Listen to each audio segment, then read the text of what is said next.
You know, in the world of recovery, there are some phrases you hear so often, they just become accepted as fact. But what if one of the most common ideas about alcoholism is actually a misunderstanding of the source material? Today, we're going to put a very popular saying under the microscope and see what the big book of Alcoholics Anonymous really has to say. So let's start with a phrase you've probably heard a million times if you've been around recovery circles. It gets repeated so much that it's basically taken on the weight of pure doctrine, like it's a core truth of the whole thing. Yep, that one. You've heard it, right? It's a simple, powerful little summary, and it's always used with the best of intentions. But the question we're asking today is, does this common saying actually line up with what's written in the book? And that is the question that really changes things. Does the big book itself define alcoholism this way? Or does it lay out a different, maybe more precise model that could totally shift how we think about recovery? Let's find out. Okay, so when we actually go back to the source, especially those early chapters in the doctor's opinion, a really different picture starts to emerge. The book doesn't talk about a threefold disease. Instead, it carefully, and I mean meticulously, describes a twofold illness. That's right, just two. The text argues that the disease is basically a chain reaction between two very distinct but connected conditions. So let's break them down, one by one. First, you've got the body. The big book describes this as a physical allergy. Now, this isn't like a sneeze. It's a completely abnormal reaction. The second alcohol enters an alcoholic system, it triggers this overwhelming compulsion to just keep going. That's the phenomenon of craving, and it's what separates an alcoholic from a normal drinker. Second, and this is the real kicker, is the mind. This is the mental obsession. It's described as a form of insanity that tricks the alcoholic into taking that first drink, even when they know, logically, deep down, it's going to lead to disaster. The mind just can't remember the pain and humiliation with enough force to stop them. This is what powers the relapse. Okay, so if the disease is a twofold problem of the mind and the body, what happens when we throw a spiritual component into the disease itself? Now, this isn't just arguing about words. The book suggests this little confusion can actually be harmful to a person's recovery. And this is where it gets really important. When every feeling, anger, fear, restlessness, gets labeled as my alcoholism, it creates this weird inversion. You start confusing normal human emotions with the actual disease.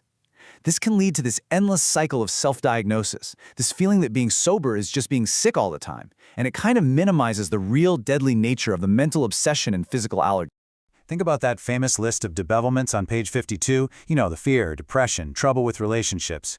The book presents these things not as symptoms of alcoholism, but as the universal result of any person trying to live on self-will, totally disconnected from a higher power.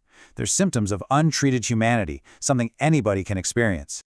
And this leads to an absolutely critical distinction. The big book argues that your feelings don't cause you to take the first drink. I mean, think about it. People drink when they're happy, when they're sad, when they're bored. The real driver isn't your emotional state. It's that mental malfunction, the obsession, that just clicks on regardless of how you feel. So this brings us to what might be the most brilliant move in the whole book's argument. If the spiritual malady isn't part of the disease, then what is it? Well, the text frames it as the very place where you find the solution. And this comparison just nails it. The common misconception is that a spiritual problem is part of the illness, but the book's actual message is that a spiritual awakening is the solution to the illness. It completely flips the script, moving the entire spiritual dimension from the problem column right over to the solution column. And I mean, the book says it pretty directly. This quote from page 64 is just unmistakable. It says, you don't treat the spiritual malady to just manage it. You overcome it. And as a direct result, the mind and the body, the actual parts of the disease, they start to heal. The spiritual part is the medicine. So why does all this matter so much? Why get so technical about it? Because understanding this distinction the right way is presented as the key to a totally different kind of sobriety, one that's based on freedom, not on constant fear. This table just breaks it all down so clearly. On the left, you've got alcoholism, a specific twofold illness that leads to drinking and destruction. And its remedy is a spiritual awakening to get rid of that obsession. But on the right, you have the human condition. That's a shared struggle that leads to general misery for anyone. Its remedy is spiritual growth, which helps anybody, alcoholic or not. They are two different problems with two related but very distinct solutions. Okay, so let's lock in the key takeaways from all this. First, the book presents alcoholism as a twofold disease of the mind and body. Simple. Second, the spiritual part isn't the problem. The spiritual awakening is the solution. Third, those famous bedevilments, that's just universal human suffering, not alcoholism itself. And finally, the real enemy isn't how you feel, it's the specific mental obsession that, thankfully, can be overcome.